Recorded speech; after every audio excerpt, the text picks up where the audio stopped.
Welcome to another brand new episode of Undisputed Anime. This is the podcast where we love to talk about anime. Me and you, us together, talking about anime.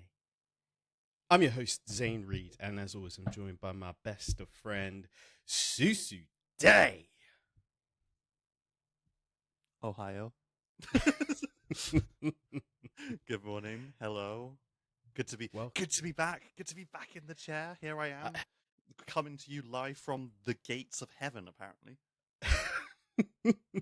Well, the rest of us are in a dola right now. Yeah. Well, I mean, to be fair, even heaven's like a dola right now. It's there's spontaneous human combustions going on all over the place in the UK at the moment. It's not great. Not a great situation. Can the Fire Force save us? Who can say? But we're not here to talk about that. We're here to talk about anime. Housekeeping. We're back. It's been a minute. How have you been in that time off? We had a mini break. I mean, it's been all right. You know, I've been trying my best to stay cool. I such an adult real world thing to say. My millennial self graduated from ankle socks. Yeah. You know. I mean, I can't beat the millennial allegations really because I'm here in my 30s on a podcast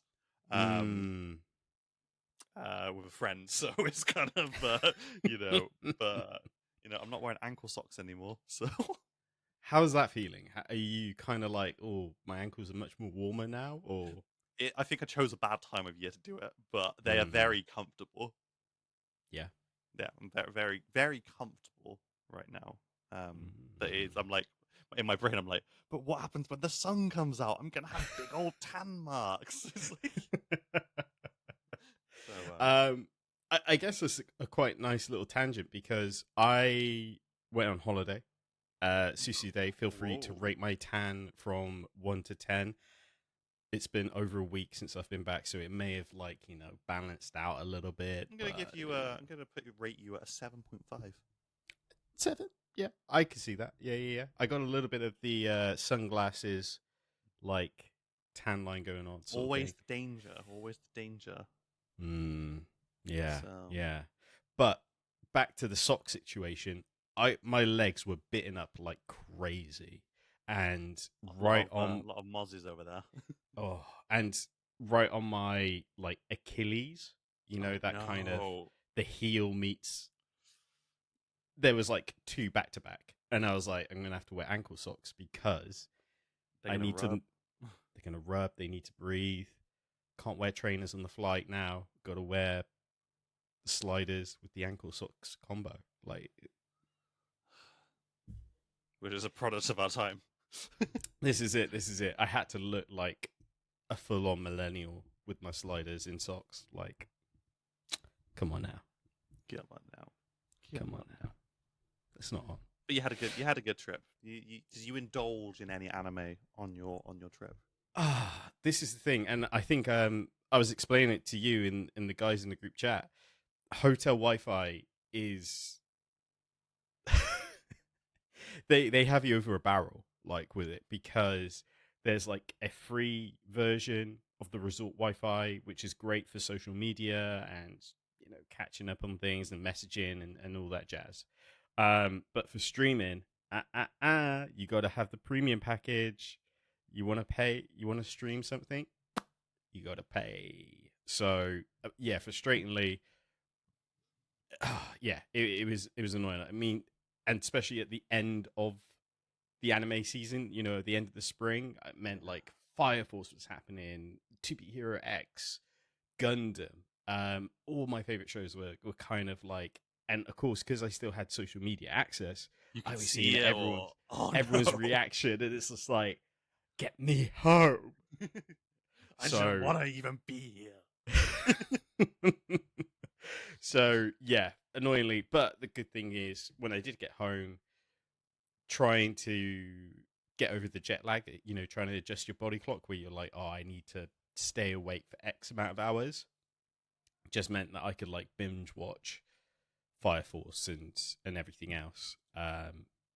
whilst trying to stay awake. This is it. Let's see if I can open this in a new tab. Yeah. Oh, I can only find it on Meme Generator. I'm gonna share my screen because this is the meme that it pretty much encapsulates me imagining you watching social media, seeing all of these anime reactions. Yeah. Let me find the window. Very unprofessional. I couldn't find the actual meme, but this is the meme I'm picking up. Yeah. I did feel like you, for audio listeners, it's the Yugi meme where he's like, it should have been me. Not him. Yeah. But I can't complain too much, lovely weather, good food. Great location. Yeah.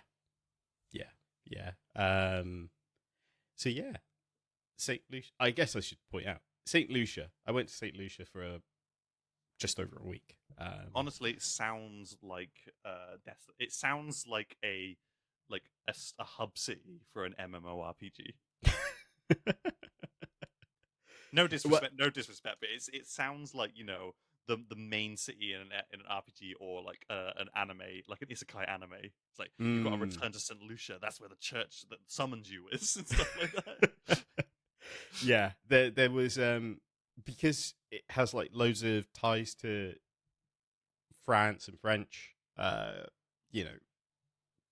What's the word I'm looking for? Colonization, like colonialism. Yeah. So some of the roads are in French and stuff, and I was getting those clair obscure like words coming back. And as we know, you are fluent in French now because of Expedition 33. Absolutely. Who doesn't want to go back to the city of Lumiere? Oh. Oui. We're getting so off topic here, but it's been a while. I'm like right at the end of it. Are you? Yeah, I'm right. I'm going around like polishing off. I've heard people saying you should actually do the final boss, then go around and polish off all the other things. But my mentality is like, no, I've got to do all the things before I do the final boss. You got yeah. So I'm currently been banging my head against a wall for like 2 hours at this point, trying to beat the hardest boss in the game. Ooh, man! I know. Every single hit is a one-hit kill on my current builds. And the current build I'm using has a very particular ability called roulette, and the roulette ability, and I'm just hoping for really good luck because the way that the roulette ability works is that there's a 50% chance of your attack doing 50% less damage or 200% more damage. And what I need to happen is I need to get 200% damage 3 times in a row. Was this the whole thing with the verso stance as well? Like a combination of that and the verso stance would stack it sort of thing? Yeah. Right. Yeah, I'm like I can't parry this guy for absolute anything. So I'm going to try and use a really cheesy build to do it, but the build requires so much luck to actually proc. And like I got so annoyed last night because I hadn't done like 10% health, and I was like, all I need is one more good hit, and I got the one which is like 50% less damage, and then he destroyed me. Yeah. So yeah, that's me. That's what I got going on. That's probably what I'll be doing after this podcast as well. I'm probably going to go and try and finish it off because there's one more journal entry that I need to get the trophy, and it's behind this guy. Oh, is it? I heard there was one that was behind a new plus game. Like you have to do the new. What am I talking about? New game plus. New game plus. Yeah. Maybe, but I've got all the ones except the one that is behind this boss in this playthrough. So. Oh wow. Yeah. Oh, I really need to finish it this year. I really want to finish it this year. Don't get distracted by more Hideo Kojima games. I love Kojima so much, though. That's why the treadmill came out, and I was like, right, we're walking. We're walking, boys. Are there any anime about walking? Wait, of course there is. Like Free Ren is basically an anime about walking. Yeah, you could say that. There's definitely one where they have to get the MacGuffin from point A to point B. Yeah. Are we just thinking about Lord of the Rings? I guess Where's our Lord of the Rings anime? If they can give they us made one. yeah, where's like I want like an anime telling of like the Oh, actual the trilogy. Fellowship. Yeah, Yeah. yeah. I want to see that. I want to experience that. If they can give us like Suicide Squad Isekai, they can give us like Lord of the Rings anime. Maybe okay, here's my pitch. We're Mhm. we're getting back onto anime now. Here's my pitch. Mm. It is an Isekai anime, Yeah. but it's about someone who gets isekai'd into the Lord of the Rings Fellowship timeline, and Right. they end up as being someone who is like following along and observing the Oh, journey. I see. Yeah, So yeah, it's yeah. like they're there, but they're not super They only participate in very minimal ways, and they're But like kind of at following the along. most crucial events, so Yeah, like Helm's Deep, they're there. yeah. But Like somehow it's like there, but they're like, and it's like one of those things where it's like I'm just trying to live a nice, peaceful, safe life, but I keep falling into these like dangerous situations that center around this group of idiots. It's like, oh no, is the wizard's dead. yeah. Why is there a hole in Helm's Deep wall? Yeah. No, I like that. I like that. That's pretty cool. Um, Let's get it written up. Let's mm. pitch it to a network. On that funny subject though, I saw there's a really cool uh Predators animated movie that came to Disney Plus, So I and saw. a lot of people are saying it's kind of like anime, vibes to it, sort of thing. So I'm probably going to check that out at some point It's the one because which is basically because I know that they did the actual movie where it's like all of these different like killers and hunters got teleported to like or taken to this one planet and they like had to survive on this like game hunting planet for the what? yes, For the predators. But and that's basically what this anime is, except it's not like it's not set on another planet. It's actually set on Earth, isn't it? I think yeah, but over different like time periods. So all the Predators are fighting like different types of warriors. So they're fighting like samurai and they're fighting soldiers in like World War II and Vikings, maybe. probably no doubt that will be an incredible episode, no doubt. Mm. So I might have to check that out. I might check that out. As you know, I upgraded my phone, and my provider is like, hey, here's some free Disney Plus. So maybe I'll jump on and consume a load of content real quick. Can I ask what phone you got? Oh, I just upgraded. To the newest version of the phone I've already got. So S25 Ultra.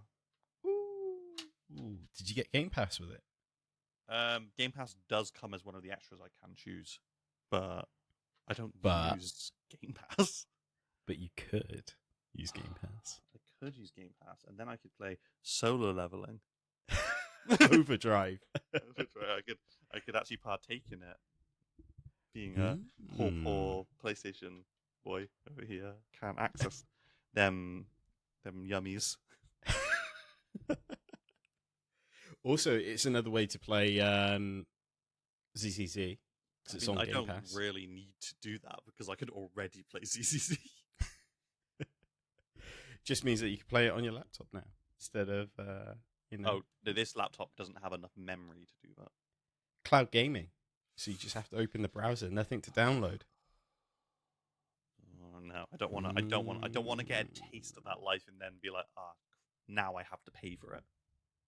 Pay for Game Pass. Yeah, But it'd be part of your plan, no? it would only be like it's like free trial, like sort of thing. Oh, is it? So, yeah, it'd be like free trial. Like I get like a month free, and then I'll be like, you pay now. Oh, I best check mine because my plan, I could have sworn was like until I changed my plan. I would double check. I'm not sure who you're with, but maybe that's not a conversation to have on the podcast. Well, shout out to check your phone plans every now and again, just in case. Absolutely. Just in case. Fairness, I'm guilty of that as well. I've done the odd purchase here and there in Zenless Zero Zone or Star Rail, and it just goes. I'm like, you know what? I'm just gonna pop it onto my plan, and it'll come out when I pay for that, like at the end of the month. So I've done that before. I'm guilty. Yeah. Yeah, You well, know, out of sight, out of mind, which is a very bad mindset to have with money. microtransactions, yeah, on the phone is a bit. Whew, it's a touch and go. It's a touch and go. Touch and go. But I guess we should get on with the show. This is an anime podcast, so we This should probably give them is. what they actually came for. This is what you want.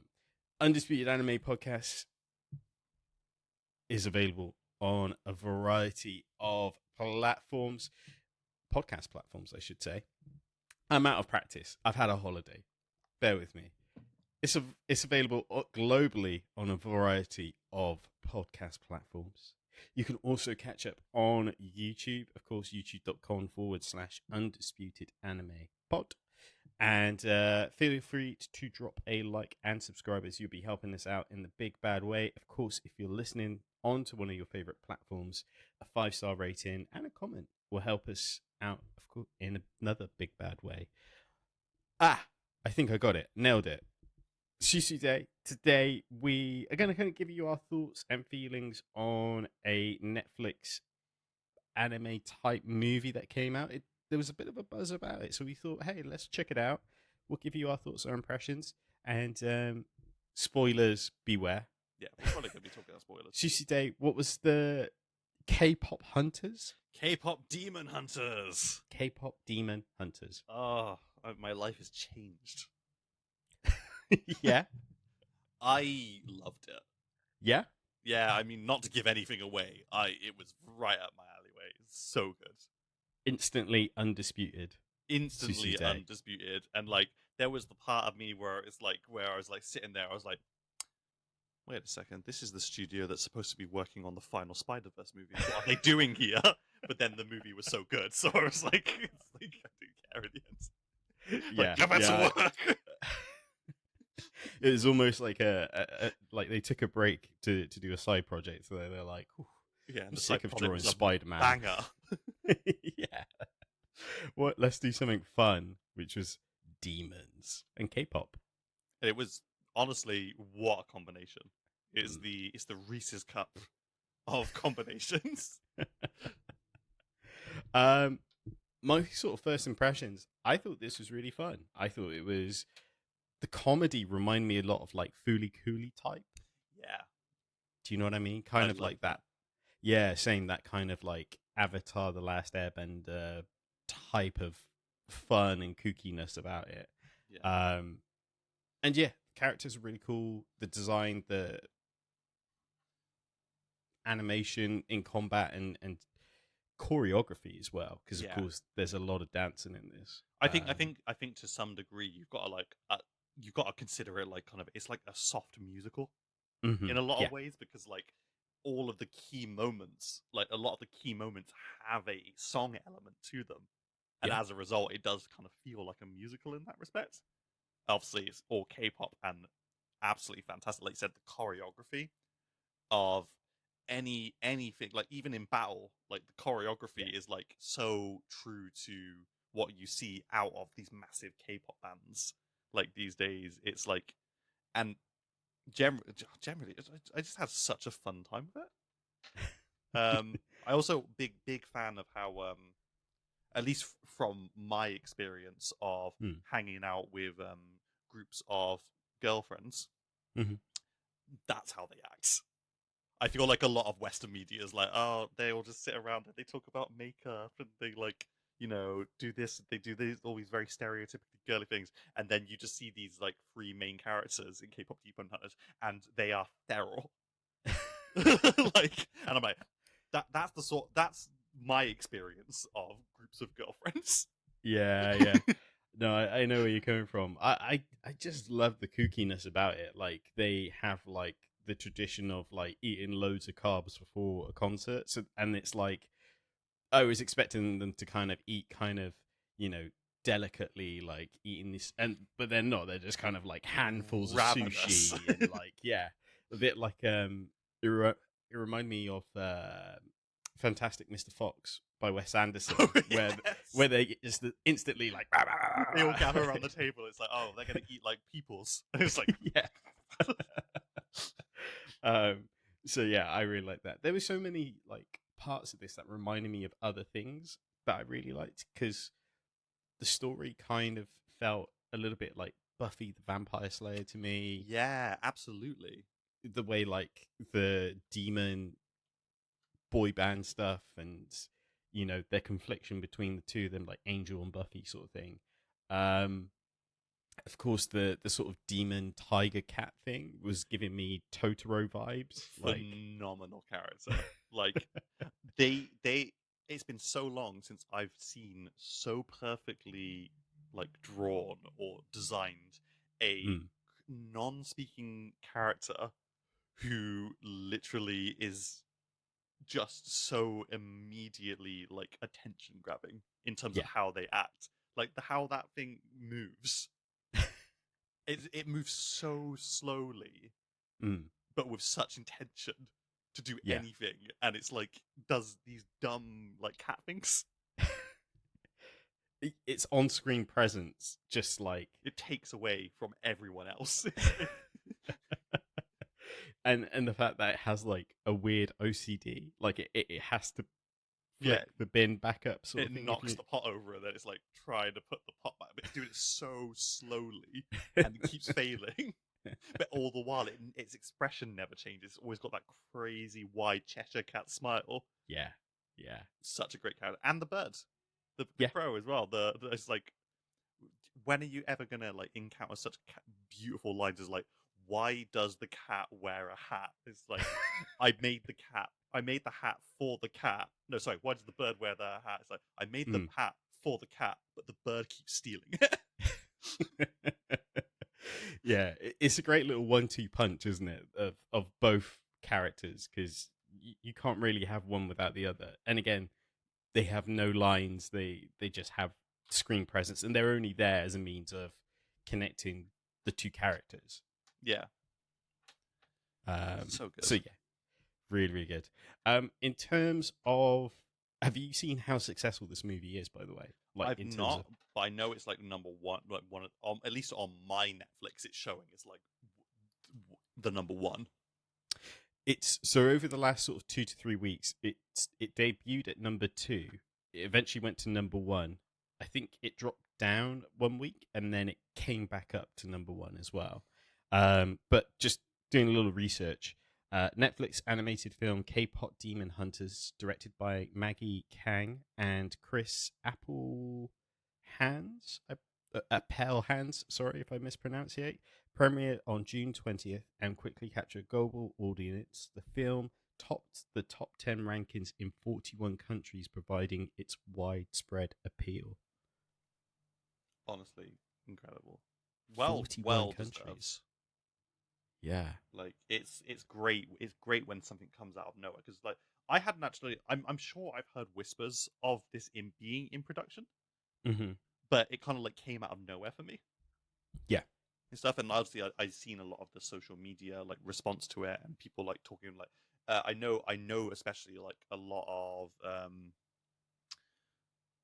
of the like content creators I follow, a lot of like online presences that I follow, just have been so happy with how they've just like portrayed the female relationships and Mm. stuff. Because like I think that that's a big gripe that people have is that like I think that as I said like in a lot of Western media, even in like a lot of Eastern media, there's a very stereotypical view of how groups of boys act when they're all together and groups of girls act when they're all together.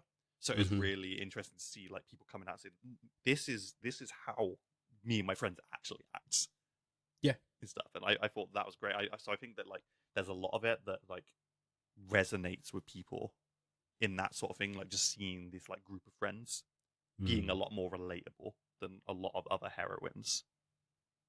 Yeah. For those that wonder, what would you say the story is about? Well, on top of based on the name, I would usually I went into it imagining it was about some K-pop stars who hunt demons on the side. Hmm. Um, like you said, very Buffy the Vampire Slayer. Yeah. Um, but could I have imagined that it would have been quite as world encompassing, quite as grand? Because it goes straight into it. It lays out the like lore Hmm. of the main characters right away. It's you know there are demons and they hunt humans for their souls for the Demon King, but every generation there is a group of like demon hunters who are Yeah. like, but it's like it very quickly explains like they hunting demons is what they do, but like part of what they do is also entertaining and their song and stuff, and it's the magic of their like the power of their like song and connecting the people who listen to it that creates this kind of like barrier that stops all of the demons from getting in. Yeah. And it's generally like I think that it sets up that like the myth is like every generation there's a group of hunters and the goal is to turn the barrier golden, Hmm. because once the barrier is golden it can't be broken anymore. It's like permanent. Yeah. It becomes like impenetrable sort of thing. Yeah, so no For demons will be able to get through at yeah. all, because other obviously as demon hunters they are still hunting demons, so they are obviously capable of getting through in small numbers. But it's it's great. Like I just I can't I'm it's one of those like things where I had nothing bad to say about it. Yeah. I felt there was a little bit of a lore dump to begin with, but I kind of like the visual telling of it in terms of, like you said, generational. You get to see like all these different generations of hunters using their singing to reinforce the shield and stuff and the Yeah, and you see barrier. all the genres of music. You see all the like different like hot things, don't you? Yeah, over the years and stuff, which I thought was pretty cool. Um, yeah, I another thing this reminded me of before I forget is Final Fantasy X2, because again you've got like three Yeah, I can see it. female. Yeah. It didn't cross my mind, but yeah, I see the 10-2-ness of it there. Like opening sequence of 10-2, what a journey. Yeah, exact. Yeah, and like, of course, there being like a huge singing number at the end of 10-2 too. I can't remember the reason why. Something to do with spheres, I imagine. Yeah, it's like Uh, the job spheres and stuff like that, and the yeah, songstress sphere is deeply connected to a character called Len. I think it was. She was like a something with an songstress L. of the past, Mm, of the like of the pre-sin age yes, and stuff. Not the best Final Fantasy game, but I enjoyed playing it a lot. So it was a very fun game. 10-2's fun. It's really good. Yeah, you can't go into it expecting. If you go into it expecting it to like top 10, Hmm. you're going to be disappointed. But I think as on its own, very fun game. The sphere, like the job change system, great fun Hmm. and stuff. Some good lore. Yeah, it's just a fun little story about Mm. sisters doing it for themselves. And some other sisters doing it for themselves was hearing K-pop Demon Hunters. Uh yeah, I really like the boy band stuff. That I thought that was kind of hilarious. Like the What a great way to combat the current issue that the demons are facing. It's like, oh, these demon huntresses are doing too well, and everything we're trying to do to stop them is not failing. And then one guy comes out, is like, why don't we stop attacking them and we start just we take their fans? And it's yeah. like, we'll make a demon boy band. It's like, and it's so good that first song that the boy band, Soda Pop. Soda Pop, what a bop, and it's stuck in my head since. All the songs are really good, and like lyrically, they're really fantastic as well. Because there was the main character where she couldn't deliver the line. It kind of was so relatable to her situation of being part demon and such as well. Yeah, Um, so I thought that was really cool. And then similarly, when they were trying to write a diss track, um, and she kept like rewriting it and stuff because again, it didn't feel yeah, like her. because she was like Again, because obviously she was developing like this understanding of herself through her interactions with like the main like demon guy Mm-hmm. and stuff like that. She was like, oh, actually, crap, this is a part of me, and stuff like that. So, and maybe maybe the way that we've been taught about demons is wrong. Mm-hmm. And I think that largely speaking, the way that she was taught about demons wasn't wrong, but Mm-hmm. she had obviously been told by her teacher, you have to hide who you are because your friend, like no one will understand. And that's what causes the biggest issues in this for them. Yeah. Yeah. It's again that message was very Frozen coded to me. Like, Yeah. is that what's that line from Frozen? Isn't it like don't conceal, don't Conceal, don't feel. Yeah, yeah, yeah. Conceal it, don't feel it, don't let it show. Don't let it show. Like dad saying, hey, this is a part of you, but no one could know. So yeah, and surprisingly, I thought the adoptive mother, I thought she was going to turn around. I thought like when we got to the third act, and she went back to her, I thought, oh, she's going to turn it around and they will do it together, and she didn't. She didn't like switch sides or anything. She really and I was doubled like, down. She's like, wow. no, you've got to like suppress this side of yourself. Yeah, we could still fix it. And I was like, whoa. Yeah. But ultimately, Rumi, our main character, because obviously all three of them are the main character, but she's like the main character. She learnt in the end to accept herself, and as a result, delivered a musical number that gave me. I'm just thinking about it, and it gave me goosebumps. Like that whole It was really that cool. whole scene, like because you obviously get the incredible like in their demon guys like boy band song. Yes. Absolutely fantastic. And then like as you think that everything's going to end, the demon king is here, he's going to eat the souls of all the spectators. She like appears in the spotlight and she's singing the lullaby. Yeah. About hunters and stuff like that, and then it goes into this new musical number, and like Sailor Moon levels of transformations are happening. Yeah, so good. Yeah, it was really cool, and I wasn't expecting the demon boy to do a piccolo of like jumping in front of like.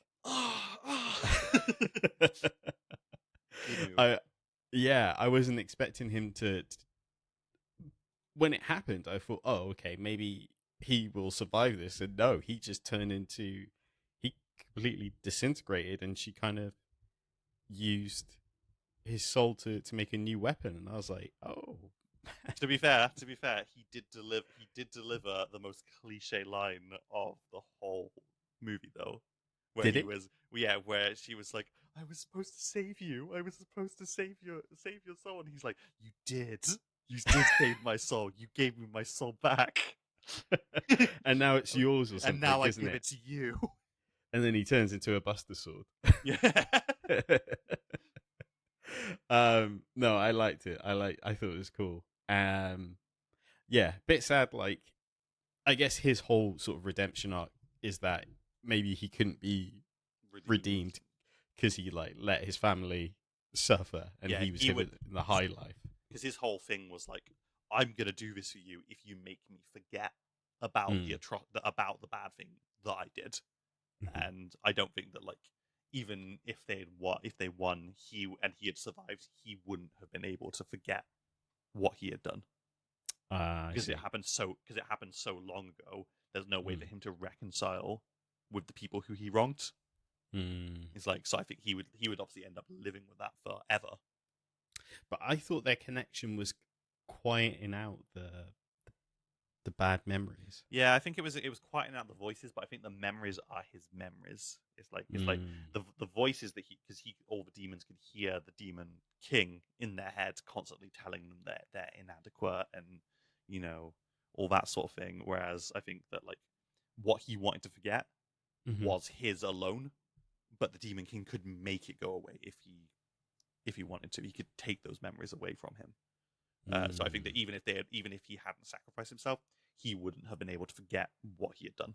and I don't think he would have ever been able to forgive himself. So him doing a Piccolo, proper redemption for him.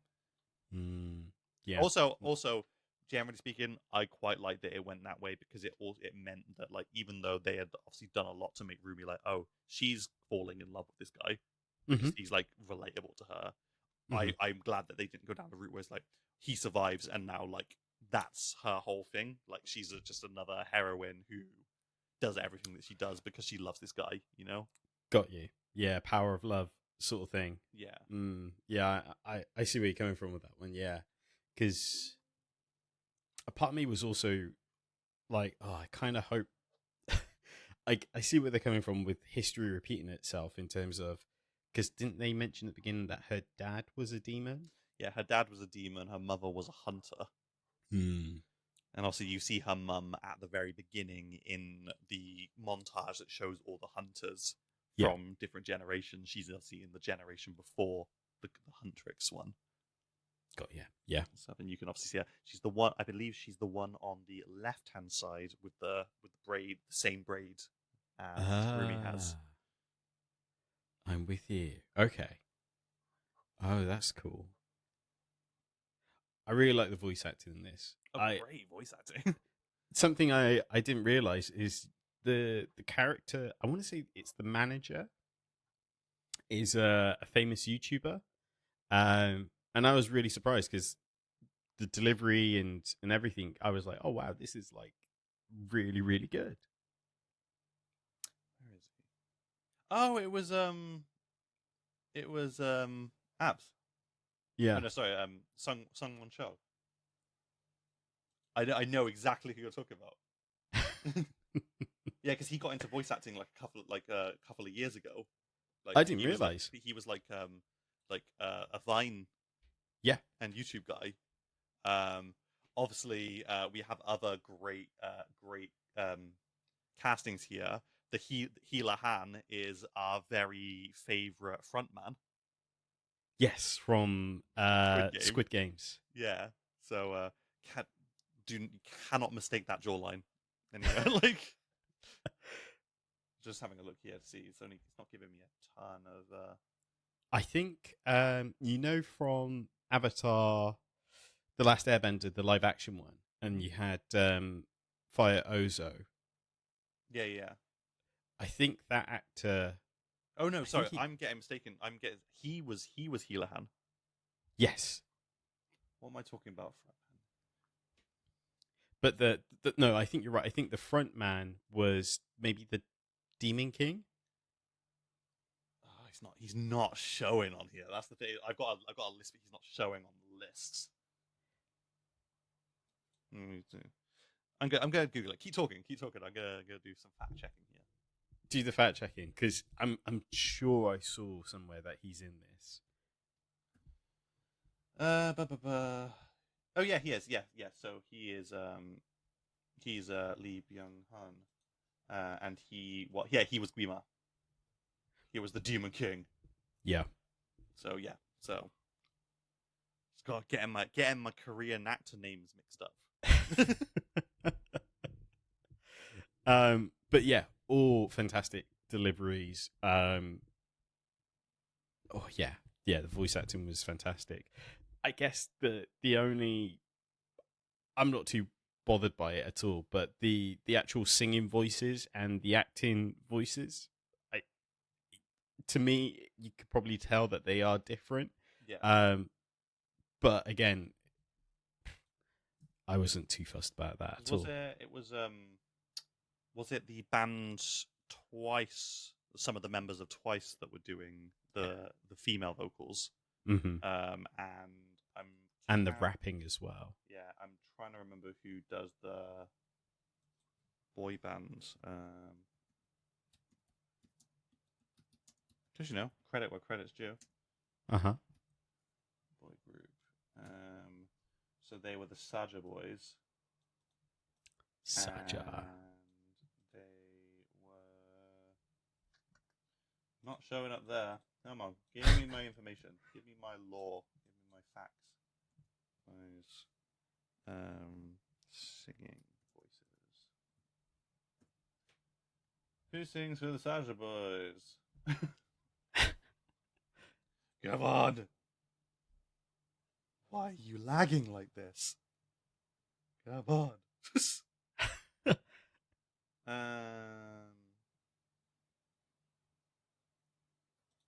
It seems like the boy band was voiced by several different people from different bands. Oh, really? Yeah, it doesn't. So like a super group. Just like mysteriously, like. Yeah, it seems like they're giving loads of different like band names. Like I'm seeing here for each of the boy band members, but I'm pretty sure that like it was twice. I don't know.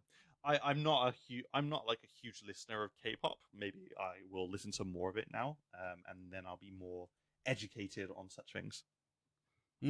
I think that's a good point, actually. I wonder what the uptake into K-pop will be after watching this. Like, if there would be a sudden influx into this genre, sort of thing. But I think it's a good opener for those who have never listened to it before. I think it's very accessible as well, because what I have noticed with the K-pop that I have consumed is that it's kind of the opposite in that there is more Korean than English, whereas the songs in this were more English than Korean, which obviously maybe not the most accurate portrayal of K-pop as a whole, but it does like kind of serve as like an entry point for people who might be more interested in listening to K-pop, because like regardless of whether you understand the language, like music is meant to make you feel something, isn't it? And like I think that like K-pop, especially like their music videos, is always just like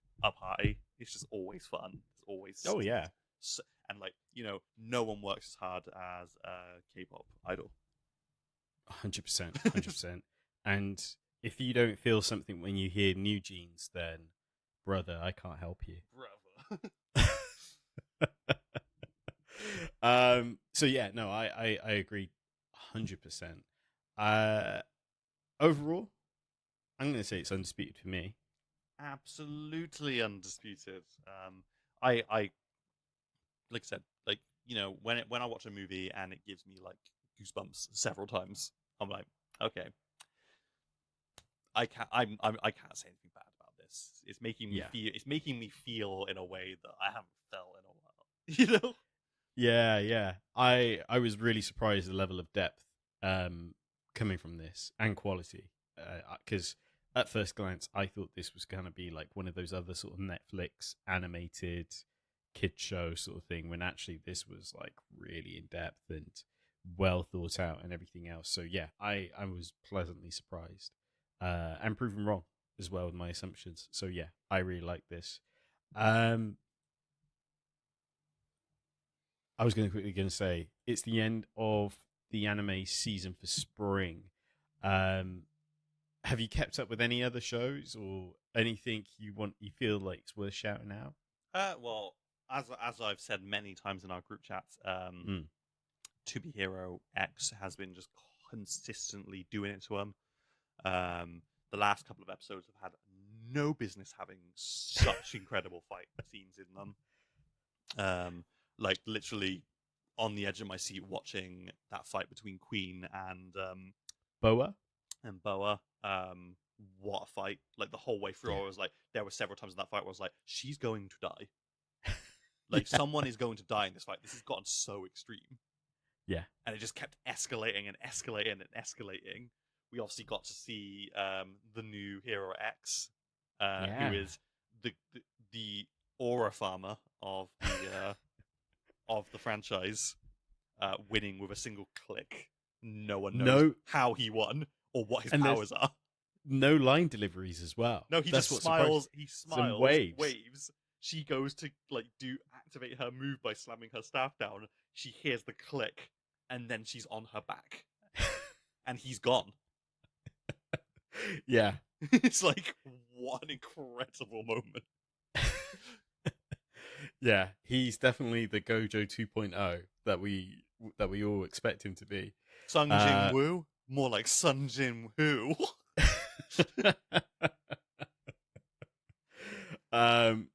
So yeah, that was fantastic. Really loved it. Um, I had to go back a few episodes because I was like, we've been introduced to Queen during the Cyan storyline, but Yeah, it's kind of like, where have we been introduced? And then I realized, like, yeah. She comes in right on the last episode of that little arc, doesn't she? And she's like, she's also at the beginning as well, oh, which is why I had to skip around. Yeah, yes, because she is. She's on the phone, isn't she? so there's in the Cyan's first episode, there's a part where the guy who finds the reporter who Puts her in the care of the orphanage. right, we see he goes home and his daughter was on the news Yeah, because she proclaims that she's going to be the top hero, and she comes home and there's this whole discussion that when she's 18 she can be, and she's like, no, I'm going to be a hero quicker than, work into my timescales. I'll be a hero before I'm 18. yeah. That scene is in that first episode of Of course it is. Cyan's. But again, it's so kind of like, I wouldn't say interwoven, but it takes, and then nothing happens until, like you said, until we see Queen as an adult, who's then like, your songs really helped me. But anyways, I amazing. just like how interwoven a lot of these plot lines are, Yeah. especially lately. Because at the very beginning, you got like Nice, and his story so far has been completely separate. Mm-hmm. As has God, the second guy. I kept wanting to say Yeah. Endeavor, but he's not Endeavor. Is it Colt Bolt? Colt something Bolt, isn't it? I'm gonna Google it. Fact checks. Yeah, if you understand anything about this show, you'll know that we're not gonna like we're gonna try our damnedest not to deliver. We bad news. definitely need a fact checker. It's just a guy in a chair. Yeah. Esol. Esol. Completely different to what either of us thought. Mm. Yeah, Esol. Obviously, Esol. That was a whole separate storyline, and then you obviously went on to Cyan, and Cyan and Queen stories are like tied together. You've also got this other guy, Little Johnny. Yeah. Little Johnny, great character. Like he barely done anything at this point. Great character so far. I'm just really looking forward to seeing where they go with like the next like lot of heroes, and how they're gonna it's all gonna come together in like probably a tournament arc.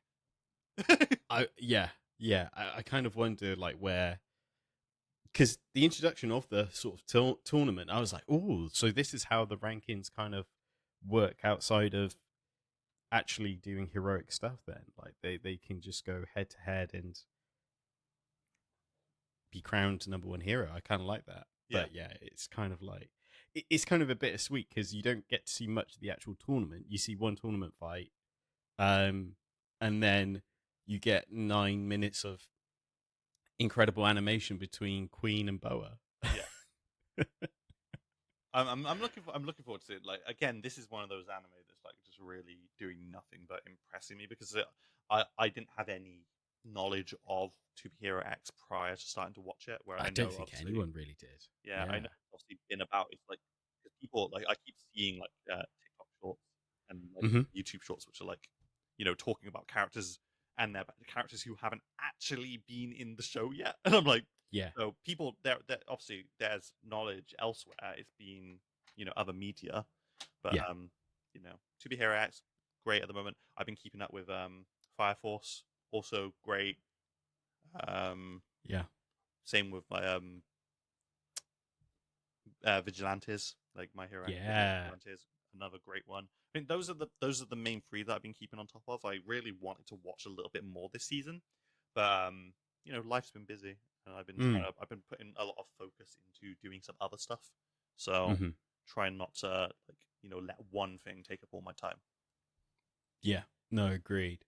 Yeah, it's been really good. Although like it's a bit weird because it's kind of like the storytelling of a lot of things have been really good. Like I really like Country Bumpkin. The story through that has been good. I'd say episode to episode, the animation's kind of been subpar. Like it's nothing to write home about animation wise, but the story's been really cool and fun to watch. on the flip side, something like Yaiba, animation has been like incredible. But of course, Yaiba is very much like a product of its time with Yeah. more modern animation. Um, so again, it hasn't really set my world on fire. But yeah, like you said, there's been a lot of great stuff. Windbreakers has, for an anime that's about fighting boys, has had like some incredible character development episodes. Yeah. I feel like I'm missing one big one. Gundam. Oh yeah, Gundam. Gundam. G-Quacks. The our uh, our friends, our good friends of the show, Matt from over at Manga Attack. Mm. Big fan of that. Yeah, it's been insane. Like the last sort of 5 or 6 episodes. Again, he's been more of a classic Gundam fan, so he's had like a totally different experience versus myself as a casual fan of like getting something out of it each. But it's so Evangelion coded. It's hilarious, but also like fantastic. Are you texting me memes right now? No, I'm just responding to our good friend Matt over at the Manga Attack podcast. Concerning a take that our wonderful host Zane here made, which may have put him off playing the game. But the thing is, because if you've been following the Manga podcast, he's been going through like a whole clamp thing at the moment. And I said to him, "Oh, Tsubasa Chronicles is very much Kingdom Hearts coded. So Why would you say that? Anyway, in other news, as I've shared with our group chat, my daughter, who I will refer to as Misa here, has gotten really into much more into manga and anime of late, and I'm really into that. Yeah, she's like I mentioned, she's asked me to buy her copies of like Junji Ito manga. Like she's really into like Junji Ito at the moment. She wants Tomoe and Uzumaki, but as manga and stuff. She was like some top shelf stuff. She was watching Uzumaki, and I was like, you know that the quality drops off, and she's like, yeah, but it's still good. It's just that they put all the money in those first 2 episodes. So, and I was like, you know what? Like, power to like if you're enjoying it still. I mean, I spent years and years trying to get you into anime and manga and stuff, and you weren't interested. And my patience has been rewarded apparently, because now we can have like these like soft conversations about like anime and manga. Like she's constantly making references to like Tokyo Ghoul and stuff like that. So you know, I think I'm winning finally. I think I'm winning. It's finally all fallen into place. So my time has come. It's like my daughter is really relatable now. No, it's really cool. Do you think she'll stick with the sort of horror genre bit for a while, or do you think? I don't know. I think that largely she's just kind of watching what she's heard is good. But I do think that she does like horror, and she's always liked like spookier things. Like even when she was like really little, she used to watch like really spooky YouTube videos and stuff. So maybe horror will be the thing that she sticks to, because she likes stuff like Death Note as well, which is obviously not horror, but she likes these darker themes. She likes Tokyo Ghoul, which is obviously a much darker theme. Yeah. I get the feeling that if Chojin X had an anime, she'd be into that as well. Yeah. So yeah, stuff like that. I'm hoping that she doesn't get into like High School of the Dead. I could really do without that. Yeah, but maybe what was it? Zombie 100? 100? Yeah, Zombie 100. I was just thinking the same. Yeah, it's a bit more comedy than spooky, but yeah, it probably in that sort of lane, better than High School of the Dead. When she turned to me and said, "If you get me a TV for my bedroom, me and my boyfriend are going to start watching One Piece from the beginning." What do I do in that situation? I feel like I'm being held at gunpoint at that point. I guess like Big Three is going to happen at some point, right? Yeah. Like, She stole my Naruto the Last t-shirt. oh, Yeah. Love that t-shirt. It's hers now, apparently.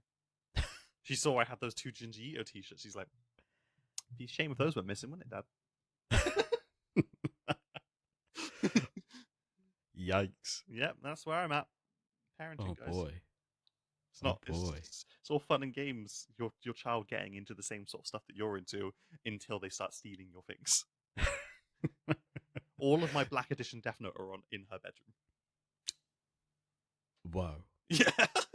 Whoa! Yeah. Maybe I start drawing a line there. I'd be like, whoa!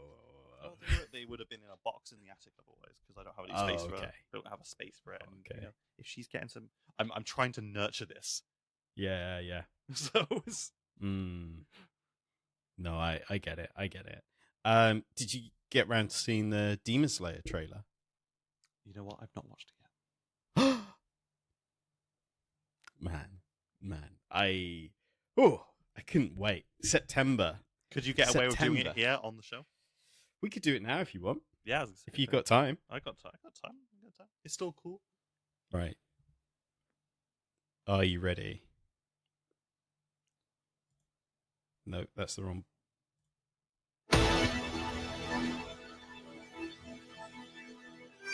最終局面という言葉が何度も頭をよぎる。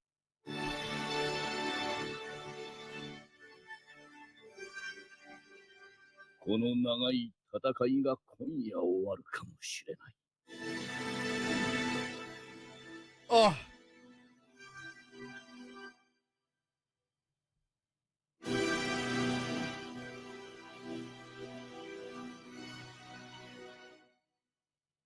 いい夜だね。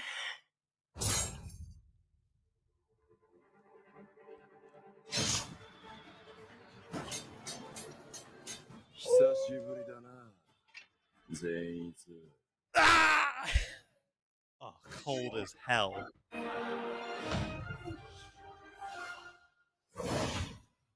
Lisa. Obviously.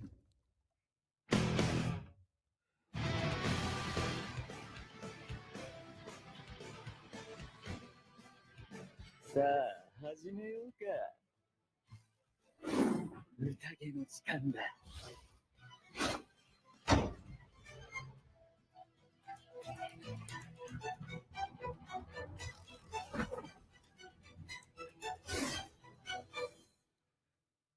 Woo!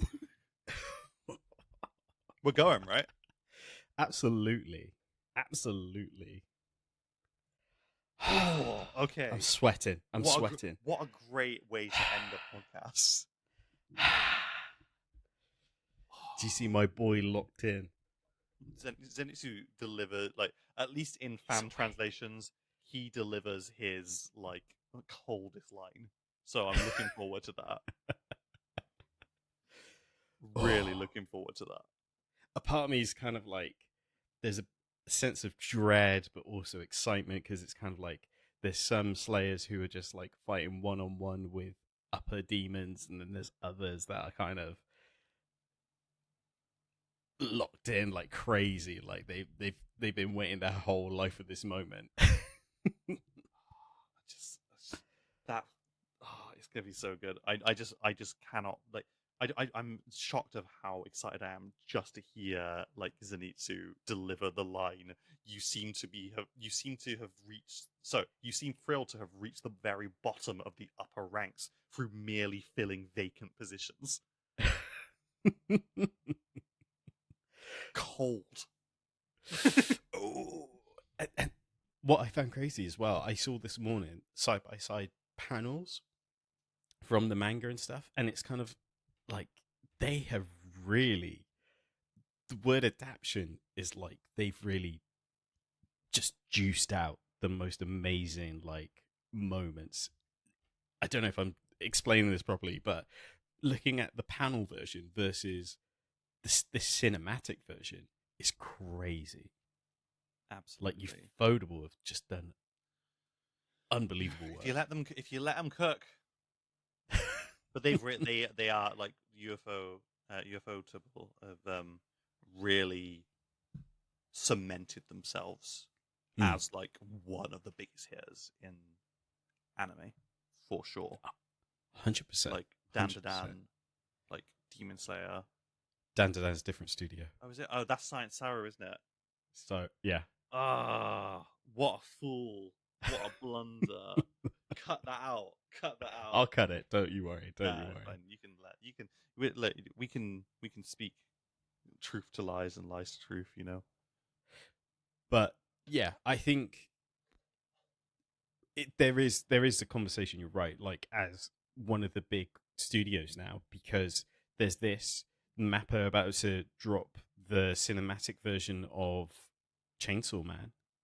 Yeah. So we're gonna have like a crazy summer of anime movies from these studios. Like, so yeah, I think it's really exciting. And apparently they've got a to be announced Genshin Impact project going on. that's been going for years. Yeah, I think originally I think they announced it during the pandemic. Yeah. They obviously did Unlimited Blade Works. They did. I am the blood of my sword. They've got that whole Fate Stay Night back catalogue. God Eater, they did. I know you love some God Eater. Man, my fave. Well, you know what? This has been a great episode. You know, I like these episodes where we're kind of like there's less of a like a task formula. List. Like I like it when we just like get together and like have a chat, have a catch up. Me too. And if you've enjoyed this, be sure to show your love and support by liking the video on YouTube, or if you're listening to this on your favorite podcast platform, a star rating and a comment will also help us out in a big bad way. But for now, that has been the episode. Susie, any final words, any words of wisdom? It's really hot. Do not fear spontaneous human combustion. The fire force will prevail in the end, I'm hoping. Just make sure you're drinking plenty of water, though. Yeah. Dehydration is the enemy of the gamer, of the anime watcher, of the connoisseur. Like, stay hydrated. Like, keep your brain sharp. Put suntan lotion on. Take care of your skin. Yeah. Moisturize. I would add to that. Get the moisturizer that comes in the spray. Don't get the squeezy bottle one. You don't want to waste over consumption. Get the spray one. It's a little bit better. My little part of moisturizer and my little eye cream. Gotta keep that face looking fresh. Gotta get rid of those millennial allegations. I mean, the tired eyes. These are tired eyes caused by the crippling grip of capitalism. But no moisturizer can rid you of that. Not yet. Not yet. Not yet. Stay tuned for a partnership announcement. Yeah, one day. Solo leveling cream. That's what I'll need. The elixir of life. The elixir of life. Ooh. Anyways, we're goofing off. Thanks for watching. I don't know. That was a terrible term. I might edit that. Thanks for listening. Thanks for watching. And we'll see you soon. Take care. Bye.